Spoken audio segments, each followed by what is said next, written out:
welcome to the Sheboygan County Historical Museum. My name is Chloe Sider, and I'm the program coordinator here. And I see some familiar eyeballs in the audience here, but I'm just curious, is there anyone who's new here, since we're also, tonight is co-sponsored by the Mead Public Library, so is anyone new to the museum tonight? All right, fantastic. Well, we're so glad that you are here. We're glad that everyone is here tonight. The museum is really excited and honored to have been able to host an exhibit from the Smithsonian. And so the way we worked is if you walked in from upstairs, you kind of walked past it. If you haven't had a chance to see it yet, this is your last week to do it. So it is hitting the road next week.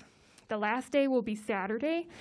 So again, our hours normally are 10 to 5, Monday through Friday, and then Saturday, 10 to 3. So please make plans to see it if you haven't already, because it's a really fabulous exhibit.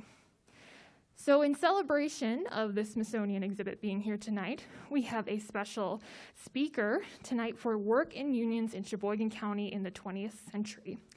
We're really excited to have John Shelton here with us, and he is an associate professor and chair of democracy and justice studies at UW-Green Bay. He's the author of Teachers Strike, Public Education and the Making of a New American Political Order, which was the winner as a dissertation of the Labor and Working Class History Association Herbert Goodman Prize for Best Dissertation in 2014, and the International Standing Conference of the History of Education's First Book Award in 2018. His new book, The Rise and Fall of the Human Capital Myth, was funded in part by a postdoctoral or doctoral fellowship from the National Academy of Education and is under contract with Cornell University Press. Shelton has also published work in the Washington Post, Dissent, Jacobin, Democracy, a Journal of Ideas, and other publications. He sits on the board of directors of the Labor and Working Class History Association and the Wisconsin Labor History Society, and is vice president for the higher education of the American Federation of Teachers Wisconsin. Whew, that's a bio.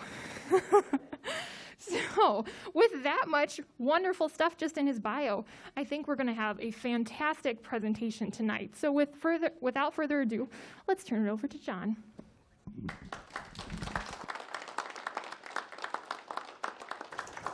Thanks, everybody, and thank you for that really nice reading of the bio. Sorry, my apologies to all of you out there having to listen to that. I want to thank Travis Gross and Melissa Prentice for putting this together. I'm really excited to be here. And I want to start by just letting you all know my perspective for this talk. So, I've already heard from a few people that, folks lived through some of the stuff that I'm going to talk about. So, I want to make one thing clear. I'm not an expert on Sheboygan, right? Like, y'all are probably more of an expert on Sheboygan than I am. But I am an expert on the past and present of labor politics in the U.S. And so Sheboygan has a really key role, especially Kohler, to play in that story. And so one of the things I do, I teach a labor history seminar once a year, and so I'm teaching it right now. And I use Kohler to illustrate some of these big things that were happening in the United States. So that's where I'm coming from. I'm gonna use Kohler really as a case study, right? Which I'm guessing everybody here knows, again, something about. And so it's really to talk about some of the big things happening in the United States in the 20th century. So here's just a little bit, kind of my background here, which I show just to kind of give you a sense of where I'm coming from, right? So on the top there, that's an image from the press website of my book. On the left here, this is an op-ed that I wrote with a colleague from UW River Falls, talking about the importance of investing in the Wisconsin idea, right? And over here on the right, this is just a screenshot from Wisconsin Public Radio. I guess I'm probably one of the few people that strictly do labor history in the state now as an academic.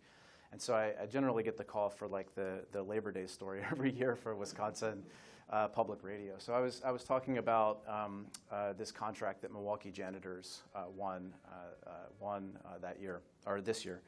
So that's just to give you a sense of kind of where I'm coming from, right? Not an expert on Sheboygan, but again, we'll connect this story in Sheboygan to a lot of big things happening in American history. And so, you know, we should have a decent amount of time for, we shouldn't even call it Q&A, we should just call it, you know, sort of discussion afterwards. So if folks have questions, comments, you know, we can certainly get into that and you know, really, you know, want to hear people's personal stories about this, especially if it connects and, you know, what we're talking about tonight resonates with you. Okay, so the Kohler strike.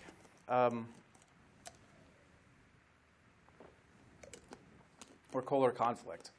I want to just start by talking about this, you know, sort of where we are in the history here. So there's been a couple of smaller books, but there's really only been like one big book written about the Kohler strike. And by the way, if anybody's looking for a book to write, you could be the next person to write this book, because this book was written by a political scientist named Walter Uphoff in 1964. Okay, so that tells you how long it's been since somebody has written about this. And so this is where I get a lot of, you know, the kind of timeline kind of stuff for the Kohler strike, right? I've done a little bit of primary source research just as I've helped students with projects and the like, but you know, most of you know, what I know about this, you know, again, in terms of the sort of details, comes from this book from 1964. And Uphoff, now granted, we've had, you know, 60 years or something since that time, but in 1964 he called it, and I'm quoting here, the longest, bitterest labor management dispute in United States history. Okay, so that's kind of where we're coming from. All right, but the argument that I'm going to make about Kohler, all right, the argument that I'm going to make about Kohler, excuse me, and why it's so important, is that what Kohler shows is, the story of Kohler shows how workers in the United States, combined with a federal government that supported workers' rights to organize and rights to collectively bargain, really starting at the end of the Depression, but continuing to the post-war era, showed how workers were able to build institutional power in the United States after World War II, right? So when you think about this, you know, connecting to an exhibit like the one that's here, I think that's a really important story, because it's not just the story of, you know, the Sheboygan area, right? It's the story of United States history. My students hate when I do this, because you know, when I talk about or when I, you know, like in my classes, they're like, can we stop talking about strikes? You know, like, why are we talking about that so much? And one of the things I point out is that for really American history, from like the Civil War really through like the 1950s and 60s, the problem over labor, the labor problem, this is something politicians, you know, like directly talked about. You know, who was going to do the work, under what conditions. That was like one of the central, maybe the central problem in American politics. It's like talking about slavery in the 19th century, right? You can't talk about American history in the 19th century without talking about slavery and the conflict over slavery that leads to the Civil War. You can't talk about American history in the 20th century without talking about the labor question, the labor problem, okay? And so what I'm going to argue is that Kohler is at the center of that story, and thus at the center of American history, okay? All right. So hopefully you're prepared to go there with me. All right. So let me start with a little bit of background, and I'm guessing some of you know some of this already, and you can jump in and tell me what things I get wrong, even if you want to. But the Kohler factory, as I'm sure many of you know, was founded in Sheboygan area by an Austrian immigrant named John Michael Kohler. Here's a picture of him. In 1873, Kohler started a foundry and a machine shop that began making agricultural implements. So you think about what the economy was like in the late 19th century. You've got this connection between agriculture and many of the sort of big industrial enterprises in the 19th century. They're connected to agriculture, right? Either meat packing or making farm implements or the like. Now, the company later then branched out into plumbing. The story I've heard, and y'all can tell me if this is true or not, was that someone saw a water trough and said, hey, that could be used for bathing, and then that may be apocryphal, I don't know, but I've heard that enough times that it sounds like it could be true, and that's how the company got involved in the plumbing industry. By 1888, the company employed 125 workers, 125 men, I should say. John's sons would take over after his death in 1900, and Walter Kohler Sr. Took over in 1905, remaining head of the company until 1940. The company became very profitable, of course, in the early part of the 20th century. And the Kohlers emerged as one of the most powerful families in Wisconsin. I'm probably not telling you anything you don't know.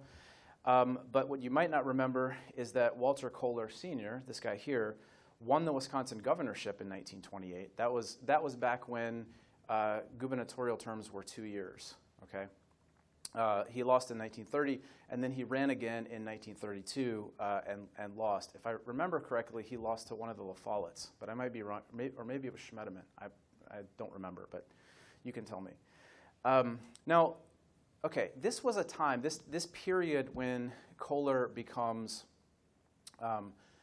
very wealthy and becomes a sort of powerhouse, is during a time of immense labor conflict in the United States, okay? So my students hate this image, and the reason they hate it is because I show it all the time. But this is an image, I don't know if you can read the caption underneath, but it says the burning of Union Depot during the railroad riot, July 21st and 22nd, 1877, Pittsburgh, Pennsylvania. And then there's a list that says list of killed underneath, and it's got names of people who were killed there.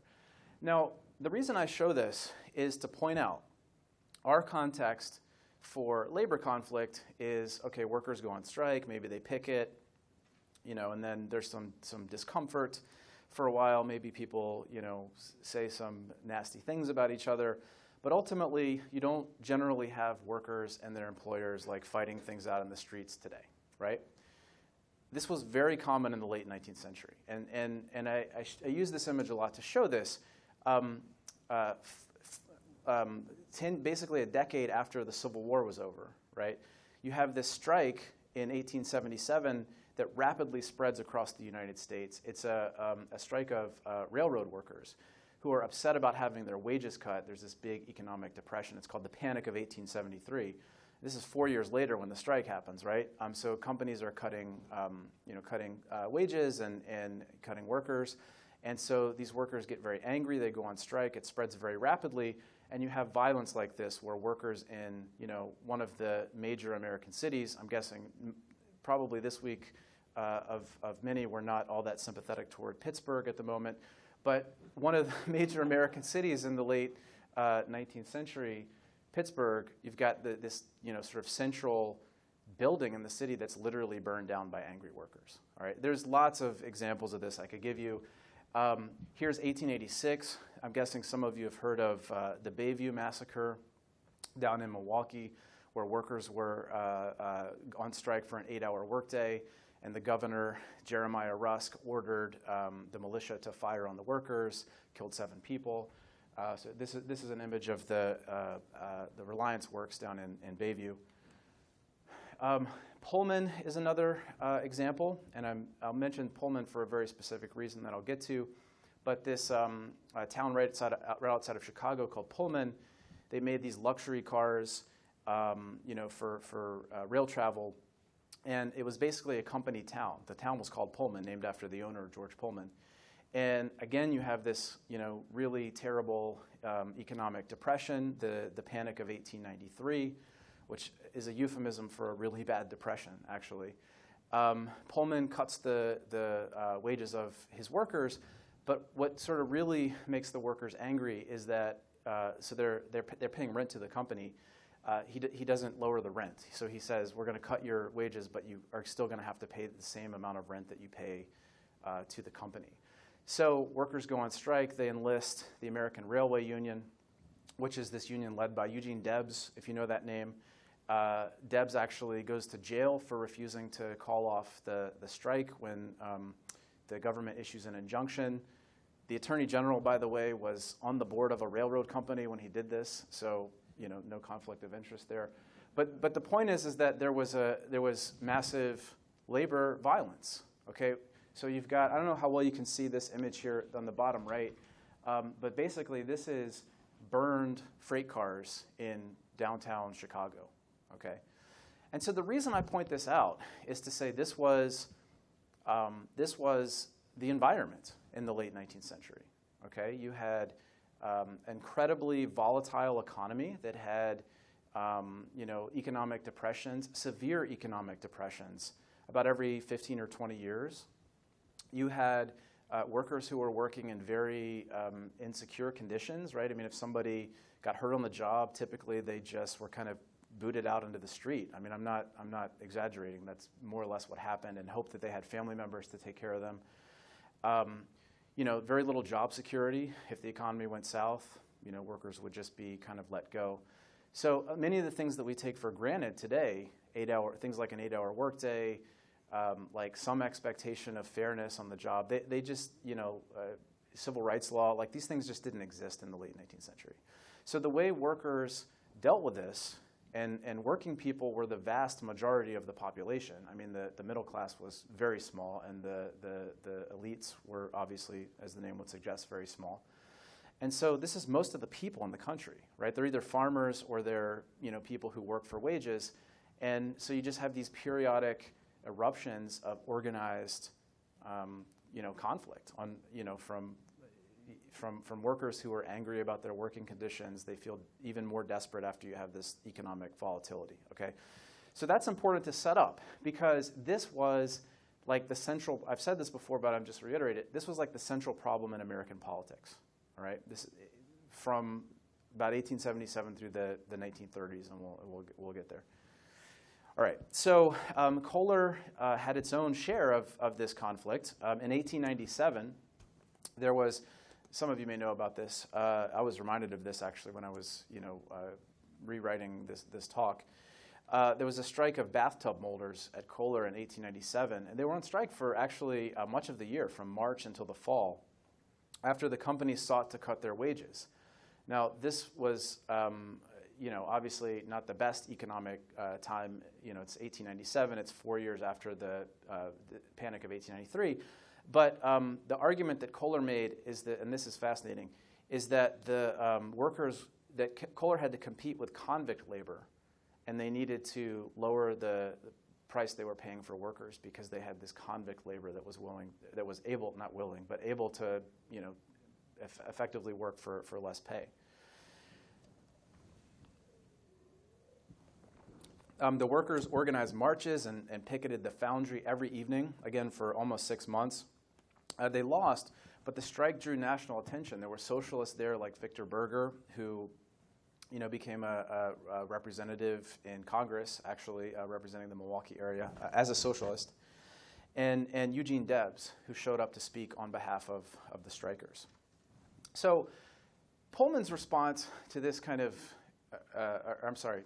Kohler's response to this kind of climate is, again, they win the strike, but the response to this, and this was pretty common for a lot of employers in like the 19-teens and 1920s, as a way to kind of mitigate the labor problem, was to set up I don't know if it really makes sense to call it a company town, but set up a scenario that was meant to kind of make workers feel better, to give them a connection to the company, okay? So really the term that employers used at the time was corporate welfare, all right, corporate welfare. And so, this was in part in response to the turmoil of 1897 and the labor conflict that was happening in other parts of the country. So what the company did is in the early 20th century, is they established company housing. Okay.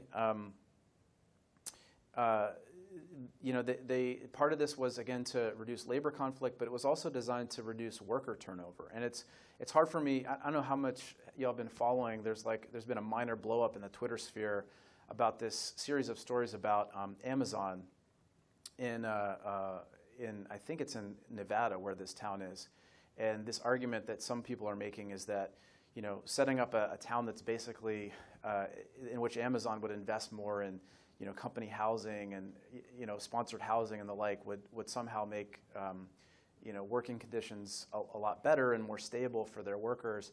And so there's been a sort of minor, at least for dorky labor historians like me, a minor discussion about this in Twitter, about what are the historical antecedents to company towns, and this kind of discussion. So this has been on my mind a little bit here.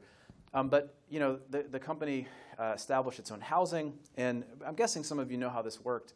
But workers could buy it, but the company would have basically the right of first refusal if that worker wanted to sell it, right? So they could basically keep this going to Kohler workers.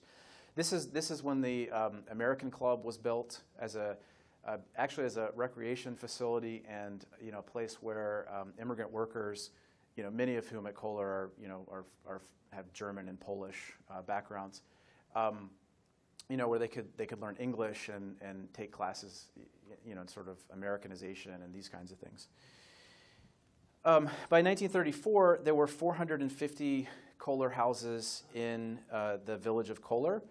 90% of the homes were occupied by employees, but half of these, according to Walter Uphoff, were white-collar employees or management. And by the way, if you're interested in this, Uphoff's papers are at the archives in Green Bay. I've had students work with those papers, and so if you want to go and sort of look at where he got some of his research for this, you can always go check that out.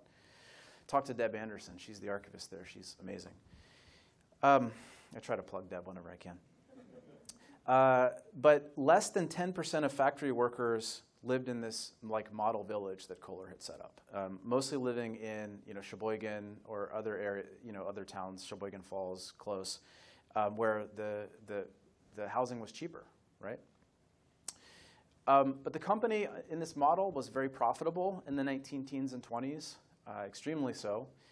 Profits grew from about $79,000 a year in 1912 to about $1 million a year in 1918. Of course, inflation is obviously partially responsible for that, but clearly not totally. And about $3.3 million in profits by 1925. So if you think about going from about $80,000 in profits in 1912 to over $3 million, over a decade later, that's pretty impressive growth. A bit of a slowdown when the Depression started, but the company remained profitable until 1930. Okay, so one of the things we forget about the Depression is that the stock market doesn't just crash and then all of a sudden everybody's destitute. It takes some time for that to ripple throughout the economy, and so Kohler did pretty well at least through 1930. But by the early 1930s, the company was losing $500,000 a year or something like that. So like every other big outfit in the country, the company's losing money. When things were going well, the plant employed about 4,000 workers, and it paid wages that paid more higher wages than many of the other jobs in the area. So it's important for us to point that out. But work in the factory, as work in lots of factories at the time, could be dangerous. And in some jobs, workers were exposed to a variety of hazardous chemicals, especially silica dust, which can lead to multiple fibrosis, silicosis, and it can also make it much easier for someone to get tuberculosis. And the Depression, of course, caused the company to make cuts, right?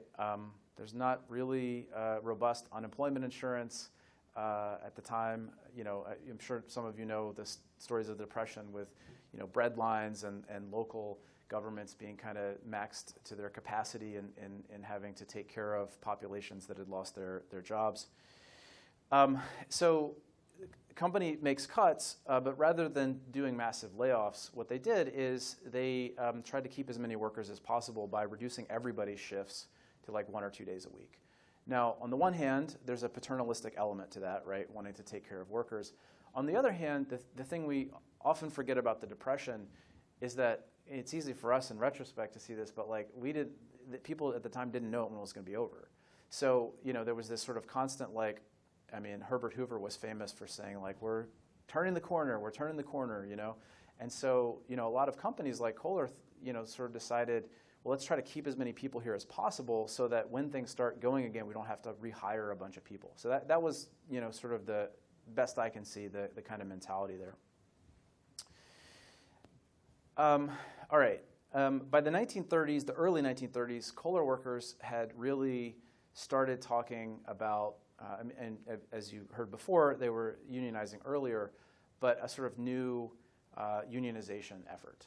Okay, and this is in part because of the desperation of the Depression. It's also because workers were organizing in lots of places in the United States, right? So again, when I say that Kohler, was connected to all these bigger national trends, that's one of the things I mean, right? It's not like they were just sort of organizing kind of out of the blue on their own. This is connected to national trends. In the case of Kohler in particular, I'll skip that actually. In the case of both Kohler and other workers elsewhere, there was a level of inspiration from this law that was passed in the first 100 days of the FDR administration called the National Industrial Recovery Act. Not as famous as some of the bigger reform efforts that came later in the New Deal, like I'm guessing we all know Social Security, which is the Social Security Act was passed in 1935. The NIRA though was part of this like early time in the New Deal where the FDR administration was kind of throwing things at the wall, figuring out like what would like make things better. I mean, the Depression's like 4 years old by the time FDR is inaugurated in 1933. Unemployment's probably something like 25% in 1933. So FDR in his administration, right? He's got a lot of reformers. People like Frances Perkins, who was the first female cabinet member in American history. Frances Perkins was the Secretary of Labor. And Perkins famously said, I don't know if you all have heard of the Triangle Shirtwaist Fire. I'm guessing some of you have. 1911, this horrific factory fire in New York where over 100 women either burned to death in this building or jumped out of windows and basically fell to their death because the owner of the factory locked the doors to prevent theft. So Perkins famously said at one point that the Triangle Shirtwaist Fire was the day the New Deal was born because it had this tremendous impact on her and other reformers who said, this is crazy. We got to do something about this problem where workers have so little rights that they're being locked in a burning building. And so Perkins and others, especially the senator from New York named Robert Wagner, were pushing for to use the New Deal for these sorts of reforms. And so the NIRA was one of these. And famously, there's a section in IRA, parts of it were ruled unconstitutional the next year, but there were parts of NIRA that not only said workers had the right to organize, but encouraged them to organize, right? And it wasn't an accident. The reason that this policy encouraged the right of workers to organize was because policymakers understood during the New Deal that what had caused the Depression was the fact that working people didn't have enough money to spend. So this language here, giving workers the right the right to organize and bargain collectively through representatives of their own choosing, was really the first time the federal government had given any inclination to encourage workers to try and band their resources so that they could get a better deal for themselves, right? The response of the federal government in just about every labor conflict up to this point had been to stay out of it until it got to the point where a business asked them to send in troops, and then they typically did. Not always, but they typically did. There's a few little exceptions to that. Teddy Roosevelt brokered a deal in this big coal strike in 1902. But for the most part, that's what the federal government, that was their sort of response. So this was a big deal. So you sort of look at the moment. You've got horrific economic conditions with the Depression, desperate people who are looking to organize to make things better for themselves. And you've got the federal government saying, yeah, we want you to do that, right? We want you to do that. So you add it up and you get this tremendous level of labor militance in 1934, the year after this comes out. So the first Kohler strike, which we're going to get to in just a second, occurs in this milieu, right? And so this is happening in all parts of the country. So up in your upper left, Those on the left, that's a image from the San Francisco general strike in 1934 that essentially shut down the city. On the lower right, that's an image from a textile strike, basically a general textile strike that covered the whole East Coast. But there were others. In Minneapolis, there was a really significant strike of Teamsters that shut down significant parts of the city. Come back to that, sorry. And so this is really the kind of context in which workers at Kohler, start organizing really in earnest in the 1930s. In August 1933, the union received a charter from the American Federation of Labor, and they weren't connected to another national union. They were just called Federal Labor Union Number 18545. Very exciting. But that was the name of the union. And of course, at this time, this is 33. I don't know how much you know about the kind of national trajectory of the labor movement, but there's no CIO yet, right? The CIO is this more militant, industrial force in the labor movement that isn't formed until 1935. So AFL is kind of like there's others, but it's at least nationally and institutionally kind of the only game in town, okay? So the Kohler workers get this charter from the AFL, and the company forms an alternative organization called the Kohler Workers Association, which is basically a company union. Now, company unions were not illegal at the time. It was legal under the NIRA to have company unions. I think this is on the slide here. It's not, but it basically says that workers can't be forced to join company unions, right? But it didn't outlaw them. And so you've got these two kind of competing groups. We can talk about this, but Kohler was pushing the KWA. They wanted a company union that basically wouldn't be adversarial. So the Federal Labor Union, right, the independent union, appealed to this thing called the National Labor Relations Board, which was formed under the NIRA, for an election to determine which organization would represent the workers. The local 18545 had almost 2,000 active members, which is a tremendous amount of the workforce, and felt certain they would win the election. And the company said, "No thanks, we're not going to do an election." So the union then tried to push to collectively bargain, asking for union recognition, seniority rights. Seniority rights are a big deal because at the time, basically management could sort of hire and fire people at will, which meant that even if somebody had been there for a long time, if they're a problem, if they're trying to organize a union, they could just be, kind of fired. A 30-hour work week, which they were looking to spread the work around evenly. It wasn't about necessarily limiting the amount of work. A minimum wage of 65 cents an hour and overtime pay, which again is something we take for granted.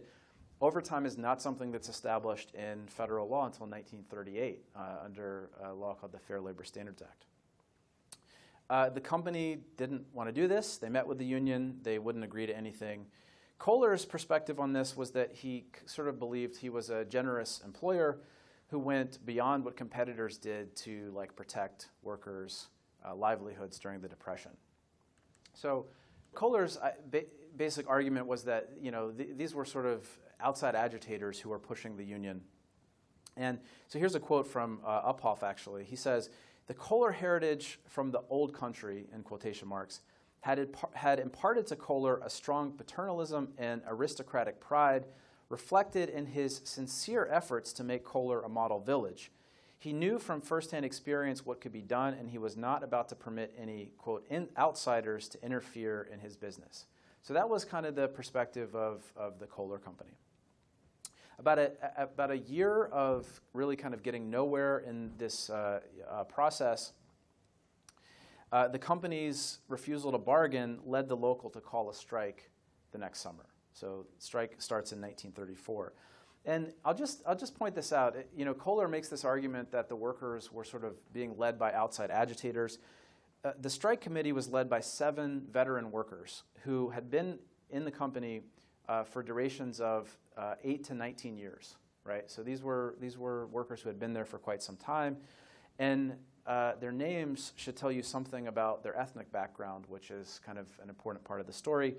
Arthur Kuhn, Otto Reichert, Rudolf Wrenn, Frank Reinhalter. Those were some of the organizing, sort of founding members driving this organizing.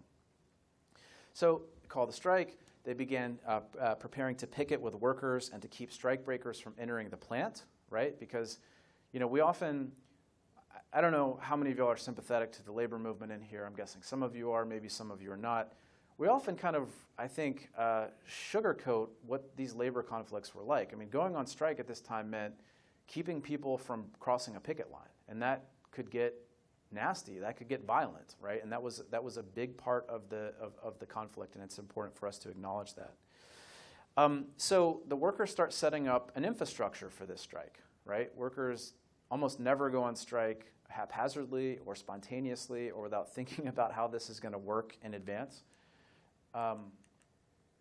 And so really early in the strike, the strike committee sets up, as you can see here, a makeshift commissary to make sure everybody who was working the picket lines got fed, even though they weren't getting their wages. Really important to successful labor actions is setting up that kind of infrastructure. On the first day of the strike, 800 workers blocked the entrances to the plant, and company employees scuffled with workers as they tried to get in.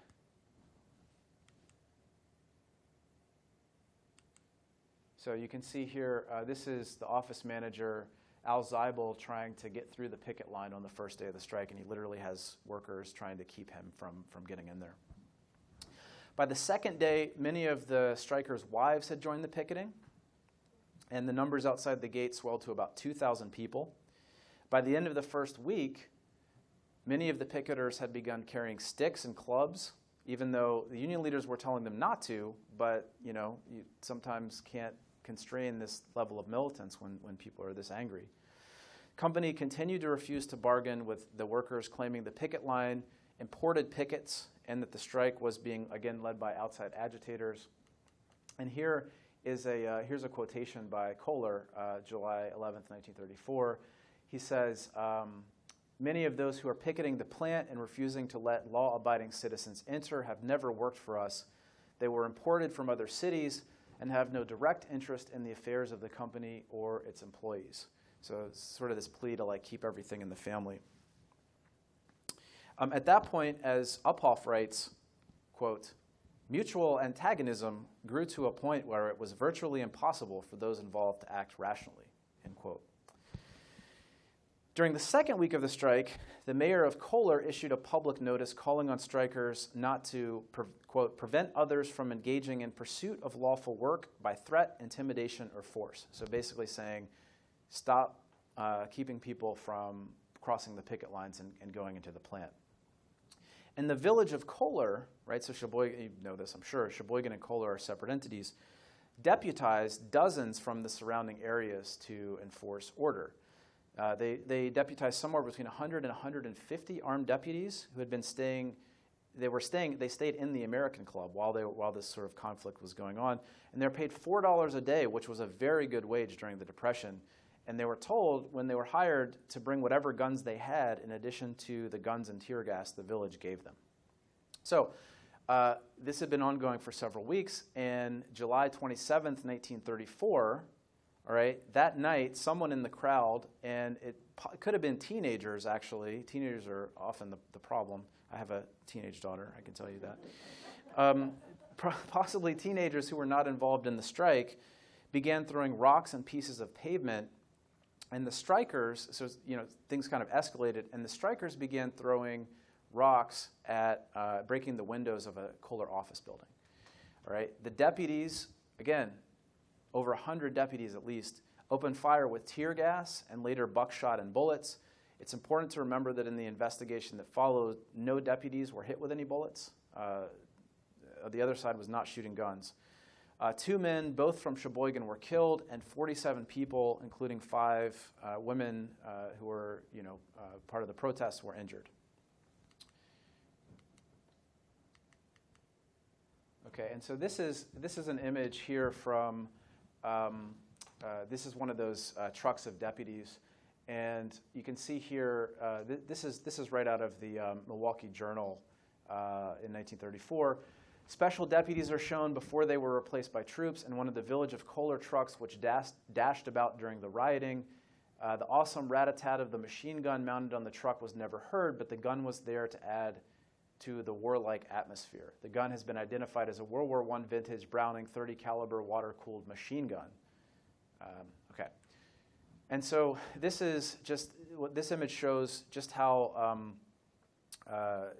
this conflict tore families apart. So I don't know if you can read this, this caption here, but it says, a special deputy in a moment of hysteria begged for a gun to kill himself while his daughter pleaded with him to get down from the truck. So her husband was on strike. Her father was one of the deputies. And so she sees him up on this truck and says, Dad, how can you do that? Like, get down from there. And he, feels so bad about it that he tries to kill himself. This is the Sheboygan Press from July 28th, 1934. It was truly a night of terror, ghastly terror, the like of which the community had never seen and wanted to never see again. The menacing silence is broken by the shrieks of gas shells flying through the air. The cries of the wounded and injured and the horrible threats stood out vividly in the memories of the witnesses of the frightful happenings of the evening of Friday, July 27th, 1934. So you have, 1877. You remember the image of the burning rail depot, I'm guessing. It hasn't been that long, right? But you've got the rail depot, 1877. This is 60 years later. Right, this is 60 years later, and workers and employers are still violently fighting out this conflict. Now, the difference at the time from earlier labor conflicts is that the governor, who now my notes remind me was Governor Schmedeman, who ironically had beat Kohler in the 1932 gubernatorial election, sent in the National Guard.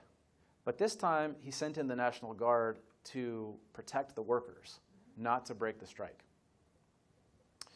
The Guard was sent in, and the workers resumed picketing, but it was much more order there, right?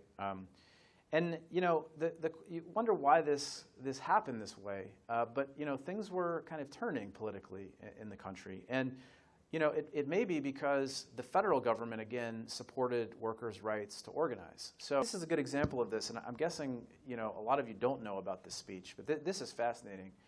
So Franklin Delano Roosevelt comes to Green Bay in August 9th, 1934. This is while the National Guard is there, keeping order in this, in this strike. He gives a speech at Bay Beach up in Green Bay. And, this is 34. This is the second year of the New Deal. Roosevelt's kind of going around the country, pitching, these big political reforms. He doesn't mention Kohler by name. He doesn't mention the strikers. But what he says is, in this speech, he says, people know that the average man in Wisconsin waged a long and bitter fight for his rights. Here and in the nation as a whole, man has been fighting against those forces which disregard human cooperation and human rights in seeking that kind of individual profit which is gained at the expense of his fellows. Okay, it's hard to not see that FDR was making a veiled reference to Kohler, right? I mean, he clearly knew this is what was going on. So that's the milieu that changes, right? And that really kind of completely alters the calculus for this kind of conflict.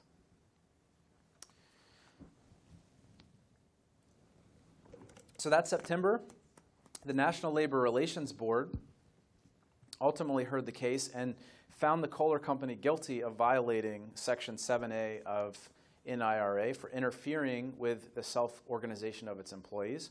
And they ruled that an election between the Federal Labor Union and the Kohler Workers Association was in order. The election was very fiercely disputed. The company fought very hard against the AFL union. The KWA won. The workers charged that they won only because office workers were included, which actually wouldn't happen under labor law now, but this was a very different set of circumstances. And the union charged that the company foreman had pushed workers to join the KWA or risk basically losing work during the Depression. So I can't confirm those. I'm just telling you what the union said at the time. After the election, Kohler, what I can tell you is that Kohler blacklisted the workers who had led the strike. And so Local 18545 called for a national boycott of Kohler products. So the boycott in the 50s that I'm guessing you all know something about, there was a boycott in the 30s too, right? So this started even earlier. The strike continued with a small group of picketers continuing to picket the plant until 1940. So this is a memorial to the attack on the workers in 1934 that was there several years, continued several years after the strike in 34, and basically after the most intense part of the conflict was over. Ironically, it was World War II that actually ended the first part of the conflict. The company wanted to expand its plant to get government contracts. So what happens during World War II is fascinating, in part because one of the ways that workers build power is because the federal government leverages its contracting capacity, right? Companies were effectively guaranteed profits who were contracted with the government. And in exchange, at least part of what the exchange, was that they had to basically not fight workers joining unions. So anyway, so 1940, Kohler wants to get government contracts, but building trades in the area wouldn't cross, it was still a picket line. So the company basically quietly hired back most of the strikers, and the conflict was kind of reached a détente, maybe. Not an end, but a détente, at least for a little while. So the conflict kind of lay dormant until after World War II, but the strike that began in 1944, which I'm guessing that's a strike that many of you remember a lot about, was really the product of a number of important things that happened nationally. So I want to make sure to just give you a sense of what some of those things were. All right. So what the Wagner Act really did was institutionalize workers' rights to collectively bargain. All right, this is the Wagner Act, 1935, which talks about the inequality of bargaining power between employers and employees, and says not only should workers have the right to organize, we encourage them to organize so that we can get out of the Depression, so that workers can have more purchasing power. The Wagner Act outlawed company unions. Okay, so the KWA actually, to continue to exist, had to become independent. Okay. And again, when the U.S. entered World War II, that kind of deal I was talking about drove the number of workers into unions really through the roof. It was a very dramatic increase in the number of workers in unions, and this happened in part because of organizing drives led by the United Auto Workers, which becomes the union that ultimately represents the Kohler workers, as I'm sure many of you know. But just to give you some numbers, in 1929. There were about 3.5 million workers in unions in the United States. All right, 5 million workers joined unions in just the first 5 years of the New Deal, and by the time the U.S. entered World War II, 10 million workers in the United States were unionized. So the number of workers covered by collectively bargained contracts triples in about a decade. You can see this here. Let's see if this works. Yeah. This is the first part of the graph here, union membership in the United States, and this is the 1930s, right? You can see the percentage of workers in unions increases quite massively. By the end of World War II, that's over like 30% of the workforce are in unions. So unions become more powerful, workers join unions, the government supports labor rights for the most part. There are some exceptions that we can get into. And the labor violence that we saw at places like Kohler in the 1930s is mostly on the decline by then. Not totally, but it's sort of mostly on decline. Now, we think about the 1950s in general as a time of, at least I think we do, as a time of tremendous prosperity in the United States, right? You've got more workers covered by collectively bargained contracts. You've got some economists call this the Great Compression. This is when economic inequality decreases quite dramatically, in part because workers are in unions, in part because there's a much more progressive tax policy. The top tax bracket in the 1950s is like 93%. So you see this tremendous economic growth and much more economic equality in the 1950s. But the Kohler story shows that the battle over workers' rights didn't just end with the end of World War II, right? It continues into the 1950s. And so no matter where you are in terms of your recollection of the strike and what you think was important about it, the Kohler strike showed that this conflict wasn't over by the 1950s. It's still an important part of American politics. So I'm just going to talk about that quickly so that we have enough time to have some conversation here. All right, so the KWA is still around, but because they had become independent, they start really actually like representing the interests of workers. All right, and so in the early 1950s, the KWA effectively dissolves itself and becomes affiliated with the United Auto Workers, which is one of the leadership, of KWA kind of continues. It's not like they just go away, but they want to be affiliated with the UAW because the idea is to be connected to a bigger national entity that is pushing for the rights of workers in factories, right? So they join the UAW, and the UAW is one of the most militant and furthest left non-communist-led unions in the country. Okay, so I won't go all into this, but basically there's part of this conservative labor law that's passed in the 40s makes it difficult for any unions with any communists to really continue to have. It makes it very difficult for them to continue to organize and get government support for unionizing. So you have unions like the UAW, led by Walter Reuther, who led some of the big organizing drives in the 1930s. Right, at Ford and other places like that, very violent sorts of conflict, become some of the most important and most, I guess I'll use this term, although I don't know if I'm comfortable with it, but most progressive unions in the country, maybe, let's say. All right, and you can see how important Reuther was, right? I purposely picked this image. He's on the cover of Time magazine because he was an important national figure. This is Reuther after the Battle of the Overpass, where thugs for the Ford company basically beat him up and other organizers. So he was, a part of those kind of battles in the 30s.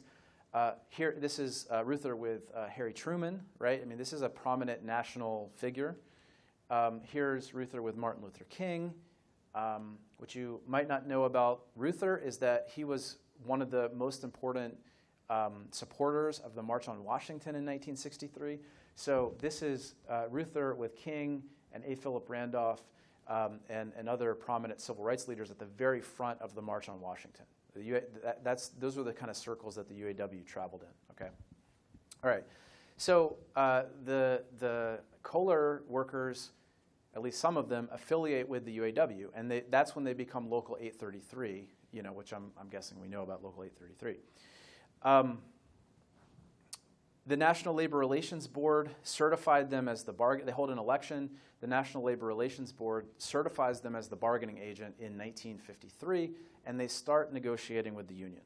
They signed a one-year contract in 1953, which does, it gives them a few things. The most important is, a limited grievance procedure so that, they can take conflicts and instead of having management just decide them unilaterally, they can have some say in how they're adjudicated.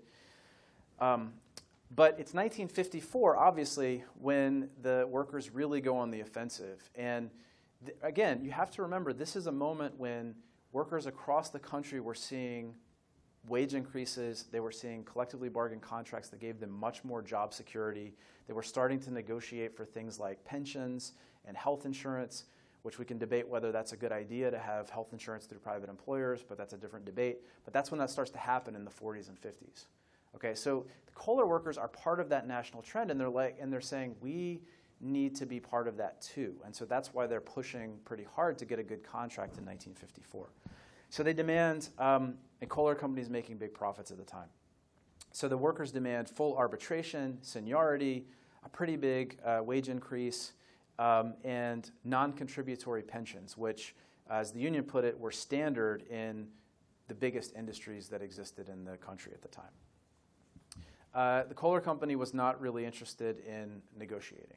That's just the reality. They did not want to have this union, having a lot of impact on the wages and working conditions of their workers. And we'll get into this, but that's actually one of the things the National Labor Relations Board ultimately pointed out, is that they gave workers who were not members of the union, who were not on strike, they gave them wages when they refused to basically even consider wage increases for members of the union. So it was partially about just having workers in this union. Kohler Company, the workers in early '54 authorized the leadership of the union to go on strike by a very big margin, about 11-1. And the Kohler Company began preparing for another big conflict.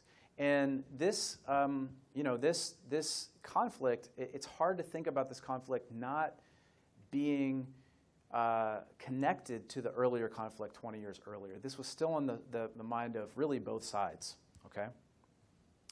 The Kohler Sheriff's Office began deputizing men from the surrounding areas again, and arguing controversially that these deputies were part of the village's civil defense program. I'm sure some of you remember civil defense and how big that was in the 1950s as a sort of Cold War thing. Herbert Kohler Sr. had taken over as head of the company in 1940, and his position on the strike was very similar actually to his dad's had been, although now it was sort of infused with this anti-communism and arguing that workers who wanted a union were sort of connected to this radical kind of communism, which is interesting. I mean, he criticized Reuther, for supporting communism. Reuther, he was far left, but Reuther was a virulent anti-communist, right? He was very much anti-communist. You can see here, it's the same sort of argument that these are sort of outside agitators who are pushing an agenda. They want workers to be forced to join unions, because they care about increasing their own dues. This actually became a formula that the National Labor Relations Board called the Mohawk Valley Formula that other employers looked to in the 50s as a way to limit the power of unions. But April 1954, 2,000 picketing workers block access to the plant, closing it down. It shuts down production for about 54 days until the state of Wisconsin steps in and says, we have this law in the books. You can picket, but you can't prevent other workers from getting in. Okay. At the same time, the state of Wisconsin, the Wisconsin Employment Relations Board, says, the company is not negotiating really, and so they should be doing that, but workers still can't do this. There's so much of this that's fascinating. Here are some workers striking in 1954. You can see them. They've got this sort of formation that's designed to prevent people from literally getting through a picket line. You can see it's called belly to back. They're kind of locked next to each other. Here are women walking the picket line in 54. But Kohler, what's fascinating about, Herbert Kohler's nephew, Walter Kohler Jr., is governor of the state at the time. And he had divested himself from the company, and he basically says, hey, I don't know if he said Uncle Herb or what, but he said, how about let's end this conflict. How about you negotiate? He writes a public letter asking him to do that. And, Walter says, no thanks. I'm sorry, Herbert says no thanks, saying it would impair the ability of the company to compete successfully to the detriment of its employees, the community, and the state. So the strike at this point, this is really when it gets into this very, very contentious stage, right? I'm guessing many of you know about a lot of this stuff.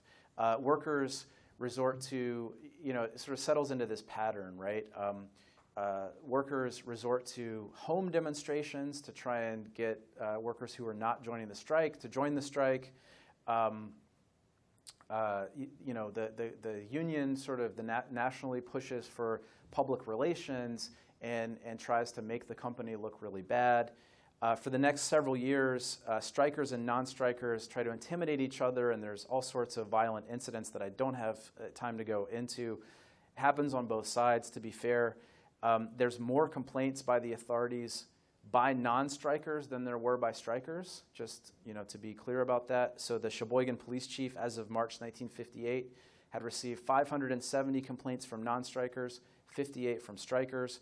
There were some really bizarre incidents, like there was a series of news stories about mutilated cows that turned out had nothing to do with the strike, but it was the result of some barbed wire.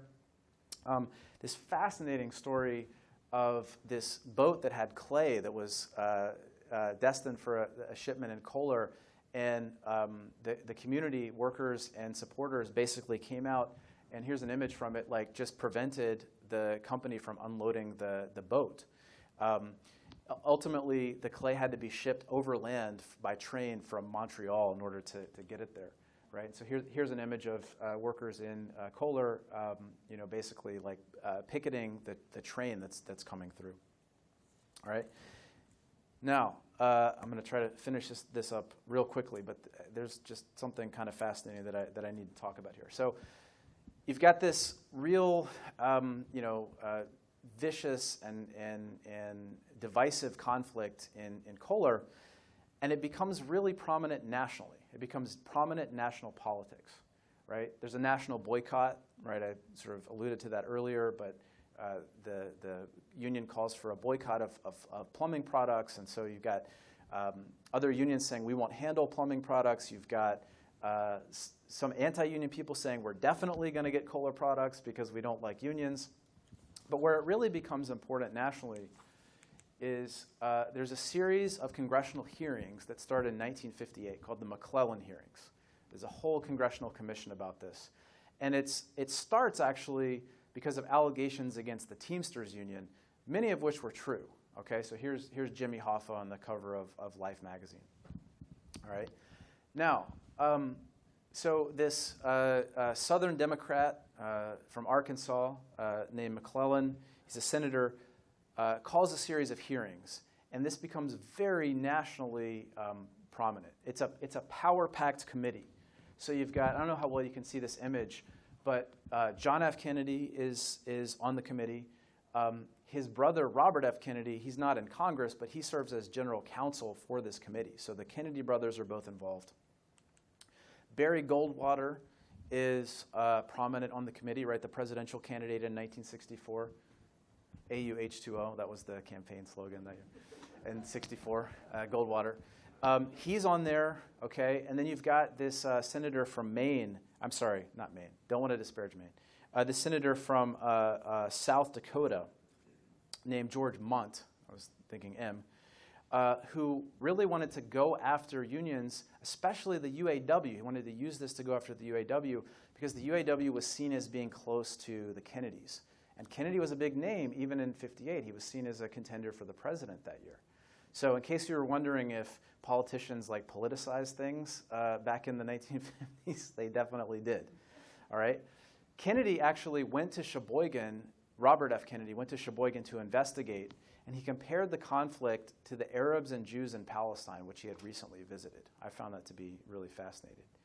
A Republican investigator on the committee sought to prove the union was misappropriating funds, heavily scrutinizing a huge expenditure on bratwurst. But they found out the suspicion was unfounded. They simply didn't understand how much Wisconsinites like bratwurst. All right. 77 witnesses were called before this committee to testify about the strike in the same room as the Army McCarthy hearings in 1954, including Alan Graskamp, who was president of the local. Kohler and Walter Reuther were both there. And I'm going to skip some of the testimony, although it's really interesting. Oh, this is good. This is a political cartoon from Herblock, who's this famous cartoonist. I think drew for the Washington Post. But you can see here, this is Munt, who's the senator from South Dakota, and Goldwater, and the Kohler Company's in the middle. Weird, I mean, not weird, but telling gender politics, actually, for the 1950s.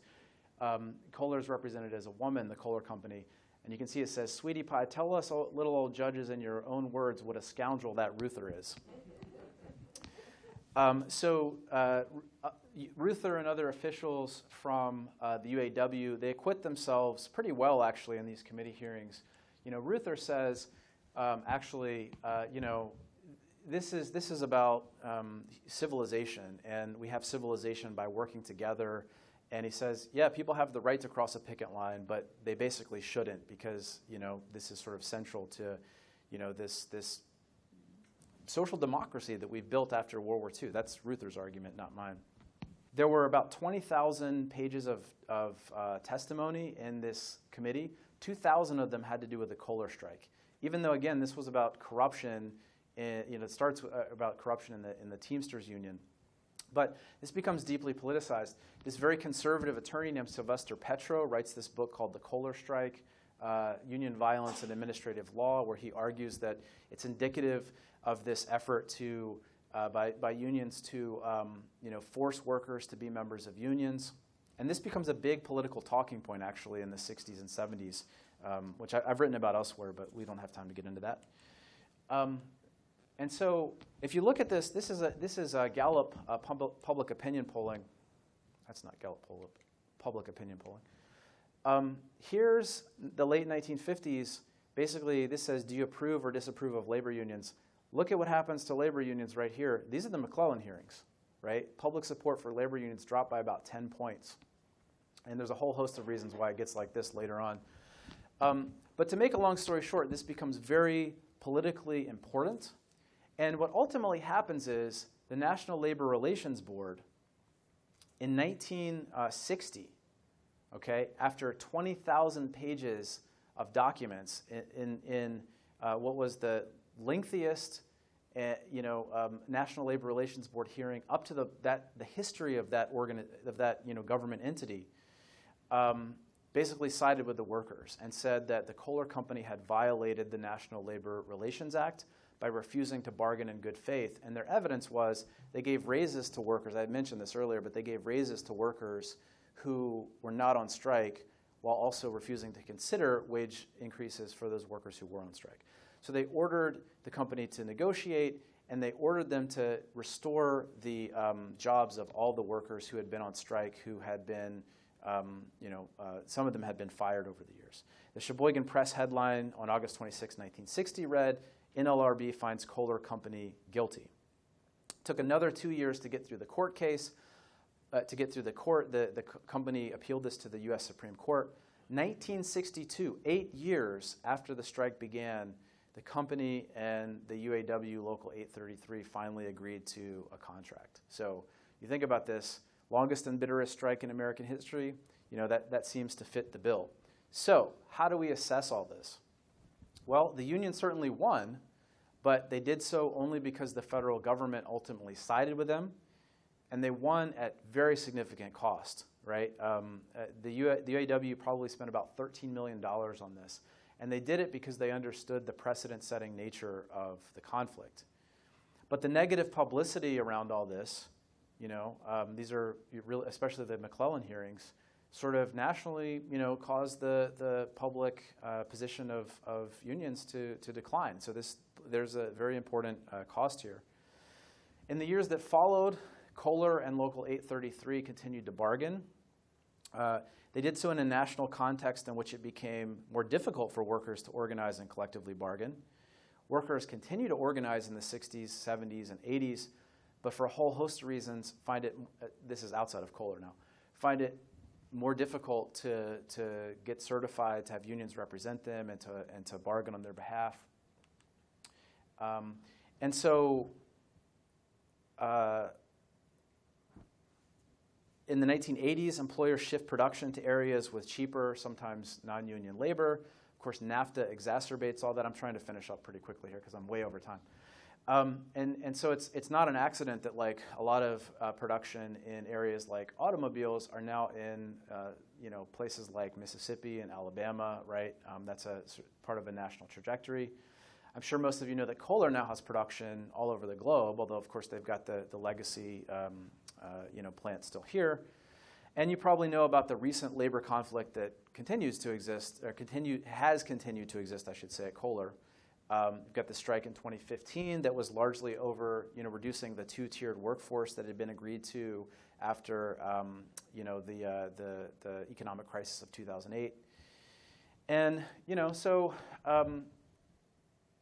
throughout the 20th century, one of the things I would argue is that, when labor unions are stronger, that's traditionally coincided with greater economic equality and, better working conditions and higher wages for most workers. You can see that kind of represented here, where you have union membership and wealth inequality moving basically in inverse proportion to each other. And, I would just say that, to go back to this slide for a minute, God, I keep doing that. To go back to this slide for a minute, right, we've got this trajectory in which, the position of labor unions declines a little bit in the public sphere after the McClellan hearings, and that continues a sort of downward trajectory until we get to, 2008 or so. But then if you look at this, right, we're seeing that increase again. We're seeing public support for unions going up again. And to me, it's no surprise that that coincides with greater economic inequality, right? More workers want to join unions. There's a whole host of reasons why it's more difficult for them. But the most recent, statistic I saw is that, this is as of like 2019, 48% of workers who are not a member of a union say they would join one if they could. So there still seems to be a lot of support for unions. That seems to be on the increase. We still make things in this country. I think we all know that. And so this question that I think Kohler has been at the center of, over who's going to work and under what conditions, that question continues to be really relevant today and something very much worth our time and worth thinking about. So I will conclude there, and we can have some discussion. Thank you so much for being here. I very much appreciate it.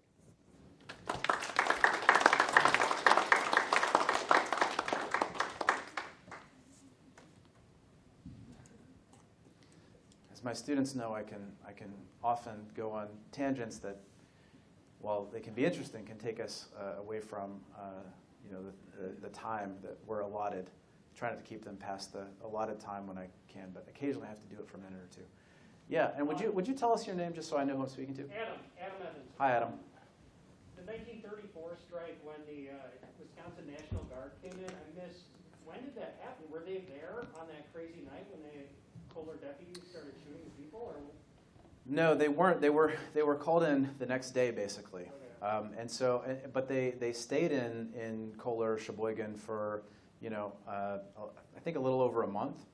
So they were there kind of keeping the peace. And, at that point, Kohler was able to, have workers come in and keep the plant running. And workers were still able to picket while they kind of sorted things out, through the federal government. And but yeah, so they were not there during the actual night of violence.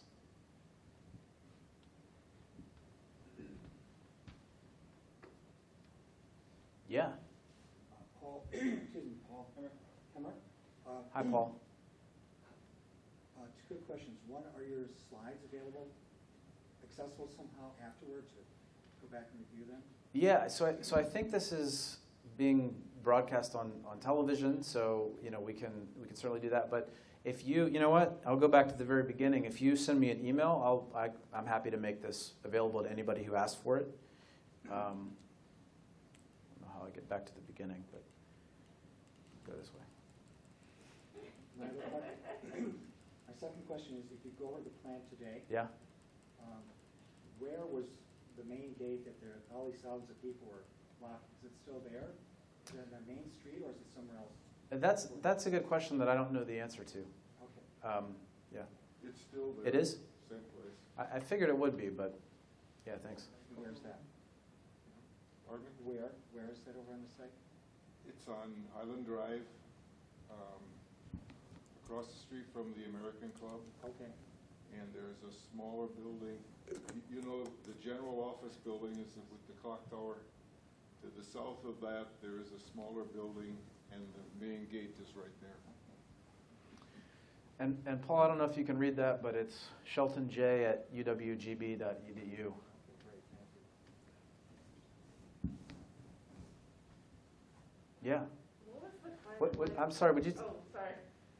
My name is Petra. Hi, What Petra. was the climate like in the rest of the United States for strikes during this time in the 50s? So the 50s?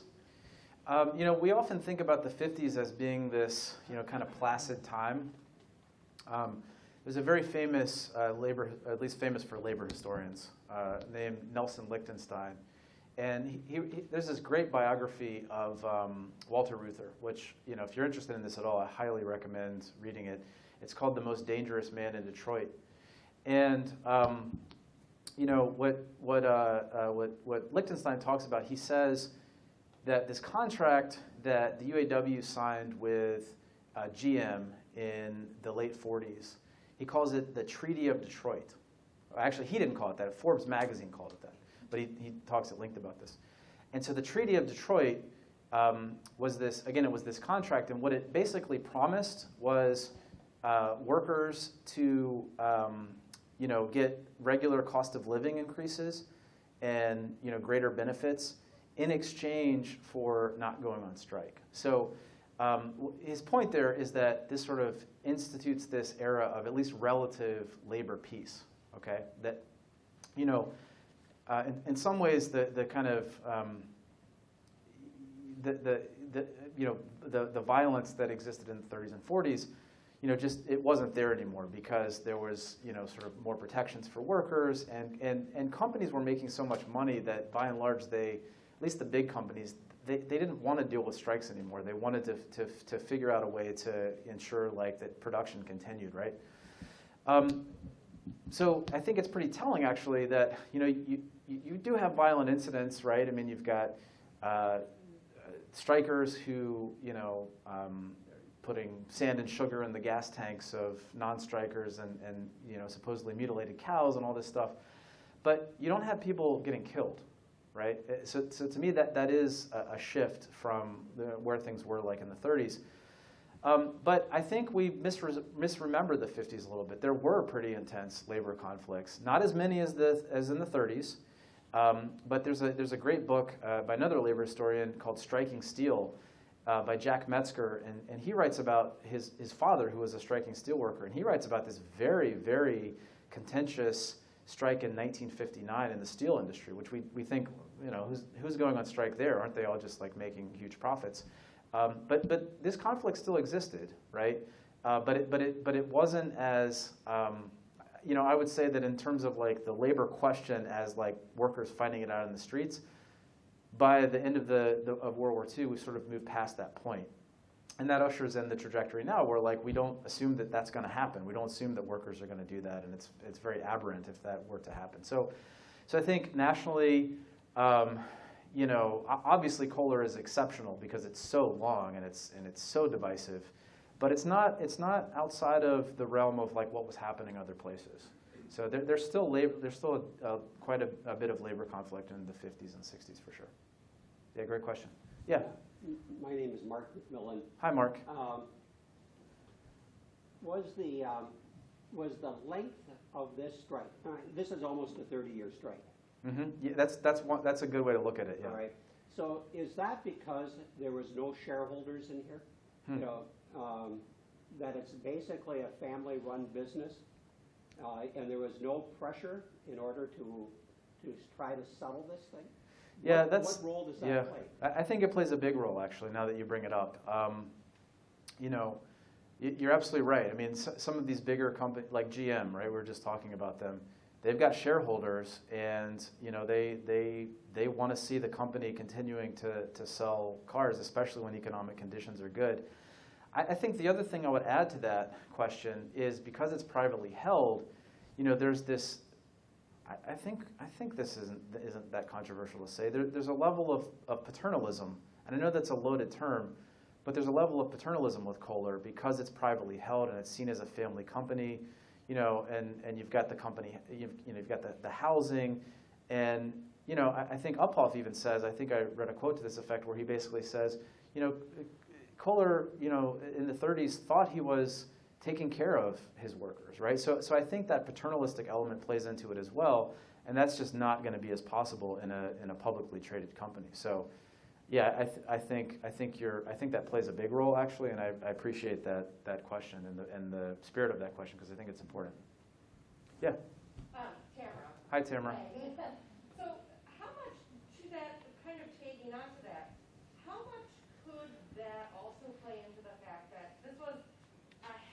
manufacturing, especially by the time the 1954 strike begins. This was a heavily manufacturing community. Kohler was one of only, dozens and dozens of dozens. Mm-hmm. But by the time we hit the 1950s, one of the other major manufacturing industries, the furniture industry, is now starting to pull out of the area. Mm-hmm. So those plants are closing. They've seen similar kind of labor conflicts. How much of that could play into kind of this strife of this conflict with both sides saying, we don't want this to happen where our company is going to leave, but also the company saying, well, you just watched, our way leave, and you just watched this company leave, and you just watched this company leave. What is, Yeah. with the changes, because you kind of alluded to that too, with the movement of manufacturing, Yeah. out of the area, those kind of things. Yeah, I'm glad you asked that question because that was something I wanted to talk more about, and because I was low on time, I kind of had to gloss over it a little bit. It really is the 70s where you start to see employers, and I think that's furniture industry notwithstanding. We can talk more about that, but we see employers nationally use the threat of moving as a way to prevent workers from unionizing. And I went back to the first slide, but there's another slide I could show you that looks at the percentage of workers who were participating in elections to have people represent them. And that was totally on par with earlier eras through the end of the 1970s. They just weren't winning as many of those elections. And that actually comes from I feel like obligated to mention this, but that comes out of this book by Lane Wyndham, called Knocking on Labor's Door, which is a tremendous book. Lane is a colleague of mine from grad school. And that's one of the things she shows, because labor historians basically said, well, workers stopped organizing in the 70s, right? Like unions, are this institution, and the AFL-CIO is this like sclerotic organization that doesn't want workers to organize.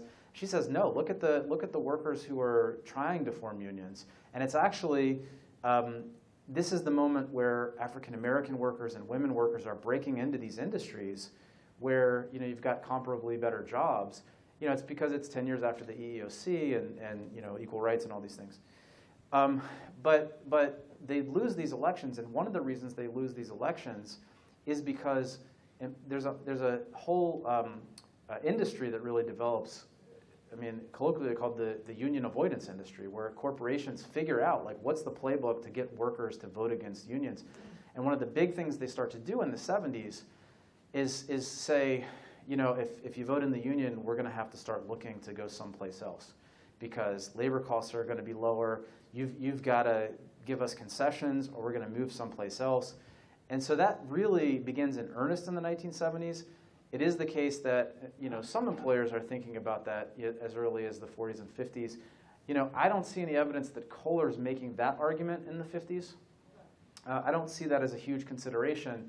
And I think to go back to the question about the privately held company and shareholders, I think it connects because you could make the argument like why hasn't Kohler moved on from this area? Why are they still here, right? And part of it, I think, is because of that like connection to the community. There's a legacy there that's really important. And so even though Kohler does have production in other places, and I know this was a big talking point in 2015, this is still this important community institution. And so I don't think that played I haven't seen any evidence that played a huge role in the 1950s, but there were companies thinking about that a little as a strategic choice in the 50s, but I don't think Kohler was, not from anything I've seen.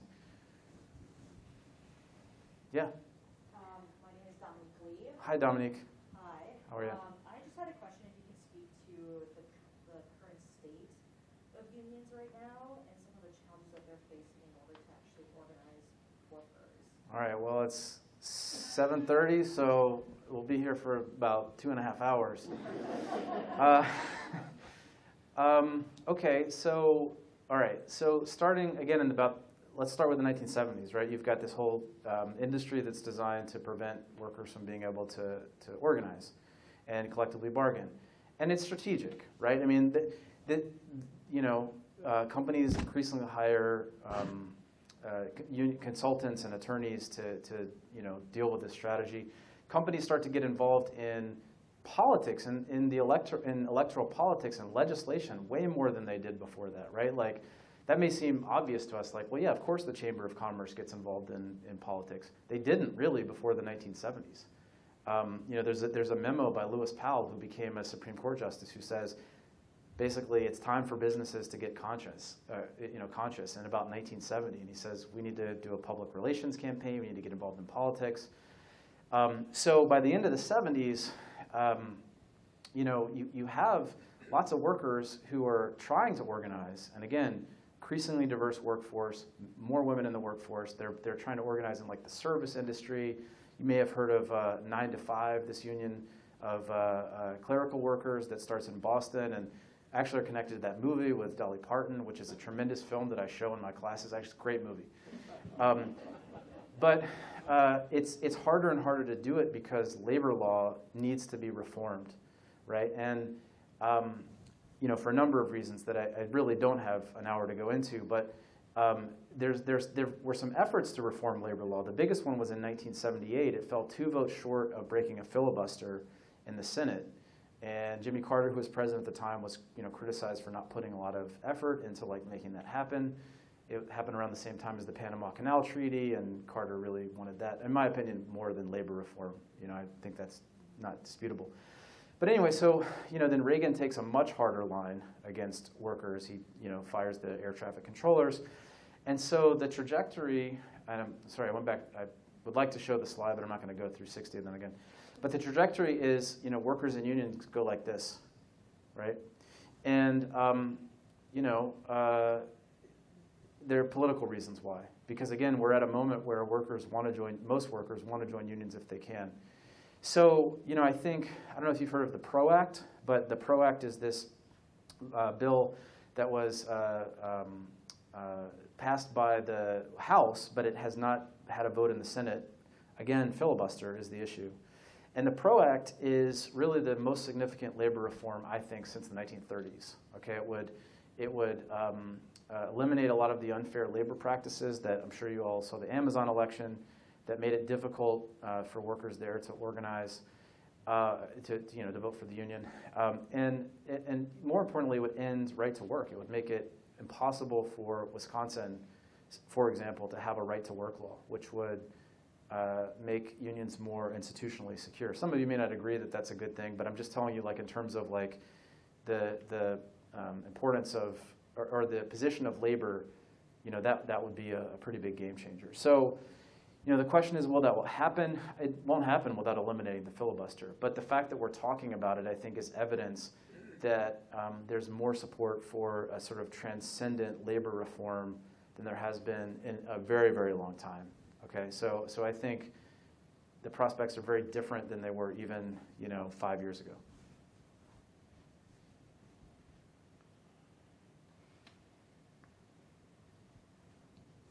Yes, one more question. Sure, yeah, let's do it. Did the Kohler strike or strikes impact on the way strikes may be conducted lawfully today? We rules got picket lines and blocking gates and keeping out employees that are not on strike, boycotts, secondary boycotts, and so on? Or was that So, yeah, secondary boycotts were already illegal. And so other unions had to be careful about engaging in secondary boycotts, even in the 50s, because there was this revision of the Wagner Act in 1947 called Taft-Hartley, which is also how we get the possibility of right-to-work laws. So I would say in terms of what tactics are legal, I don't think the Kohler strike really impacted things that much. But in terms of sort of defining the limits of what's sort of allowable by law and what's not allowable, I think it did play an impact because it was a really important National Labor Relations Board precedent. But I definitely think the institution of the Taft-Hartley, the institution put into place by Taft-Hartley really did more to sort of delimit what it was that workers could do, what kinds of tactics they could use, probably more so than the Kohler strike. But it certainly set a precedent, I think. Yeah, it's a great question.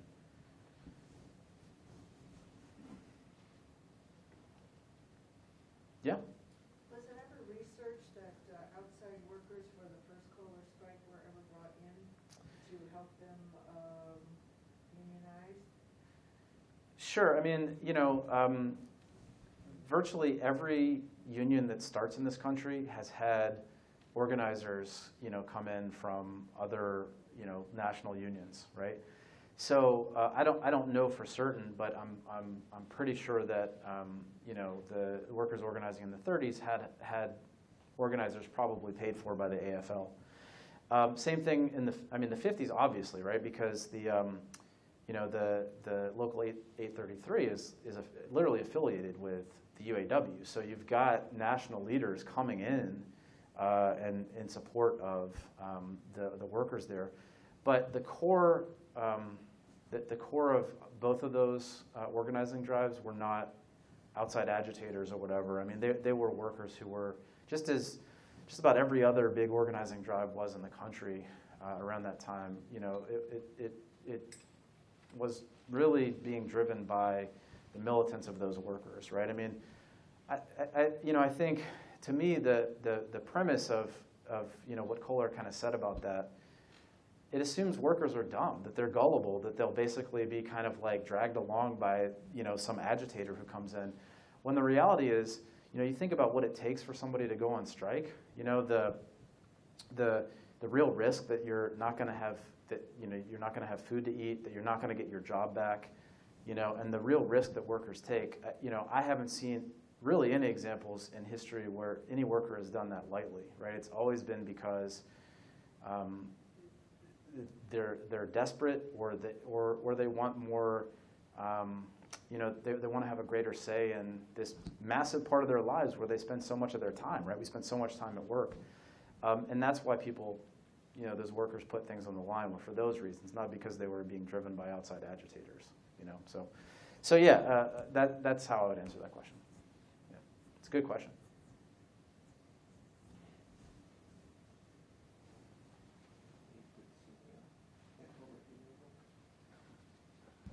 Any other questions? All right, let's have another round of applause for John.